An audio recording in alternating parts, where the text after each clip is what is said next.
Grand Rising. So, today I want to talk about how I did it. The day that I freed myself. So, it was after my dad's death. My dad died in February, like late February. A few days before his 67th birthday.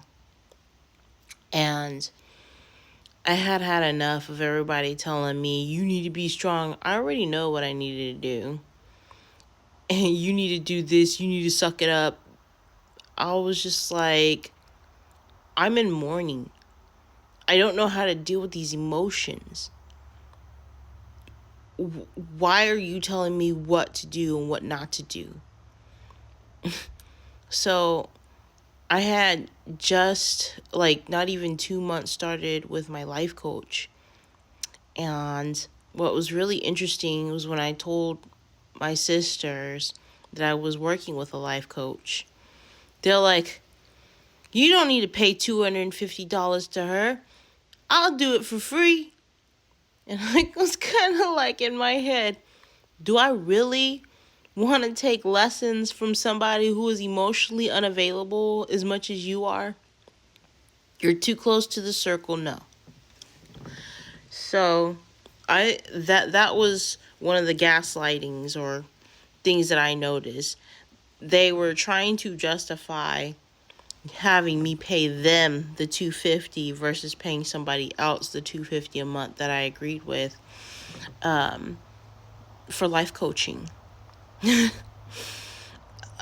So I thought that was freaking hilarious, and I went on about my own business and continued with my current life coach because she's amazing. Me and my life coach discussed narcissists, and when my dad died, she allowed me the time and the space to just sit with me. During that time, I just more content would come across my YouTube homepage about narcissists, and that the most important part of the equation to even start your healing journey is to remove yourself from the toxic situation. You cannot heal. You cannot properly heal while still being in that toxic environment. It's kind of like swimming in a lake or any kind of body of water where there is a chemical plant right beside it dumping in its waste into that pond, lake, or body of water. So are you just gonna sit there in this body of water and be like, I can heal from here, while your body absorbs all the toxic chemical wastes that this plant is illegally dumping into this water? Are you gonna drink from that water? I'm not. So when I finally discovered the water was toxic, and let me tell you guys, I had lived in St. Paul's, North Carolina. And over there, anything near Fayetteville, North Carolina, towards the West Coast, has toxic waters. You can't even drink it. They send you cases and cases of water because that's exactly what happened. A chemical plant decided it wanted to illegally dump water, chemicals, harmful chemicals that causes cancer into the water, drinking water. So they have to send cases and cases of water to people that live in the surrounding areas that are affected. Okay? So that's one sign. If your environment is toxic, you can't even drink the water, something that's vital to your living, then you're in a toxic situation. That's what I noticed. Okay? So After his death and after doing all this watching of these contents, I was fed up. I knew I needed to free myself from the toxic environment. And I was living alone, but they still had access to me. They still had access to sass me. They still had access to throw things. Anytime they had a tantrum at my house and destroy my house or the place that I was staying at, they had all that. So if I pissed my sister off, she could just come over there and start throwing stuff or destroying stuff on my property. Luckily for me, the person that rented me the property is somebody she doesn't mess with. So that was a saving grace on my end. So when it came down to it, this journey started back in February, and it took me all that time until October. October was when I freed myself. I told nobody. I didn't tell my family because I already knew what they were going to say. And what I did was I talked to my friends, the friends that knew how I felt about my family, the friends that were my friends from the beginning, and the friends that knew what my family were doing to me. And they would say something to me, but I was in disbelief until I opened my eyes and I saw what they saw. I finally saw it.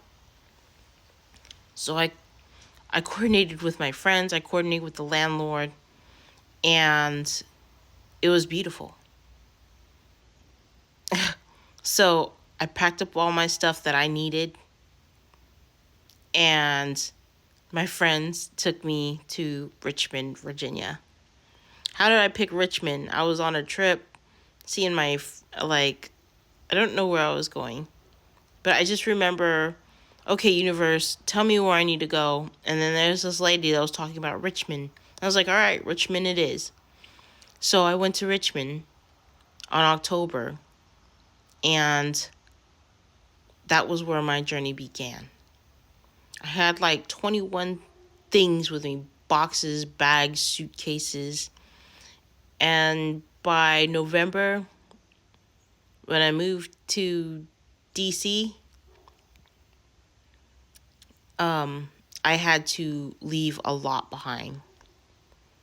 And so I only took one bag, one suitcase with me. And anything that could fit, it fit. And what was crazy was nobody knew I left besides my friends, my besties. And I'm so grateful that they were there. I was so grateful that they were excited for this adventure for me. So I did have support.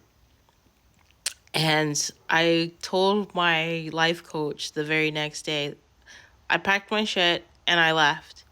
And it was like the previous day that we had this conversation. She thought, I'd plan it out. No. She was amazed. It floored her that I did it immediately, that I took action immediately. That was how much I wanted to get away from their attitude, their sass, their need for me to comfort them. But I was hurting too. That was my dad too. So after freeing myself, it took me 3 years. 3 years to get to where I'm at now.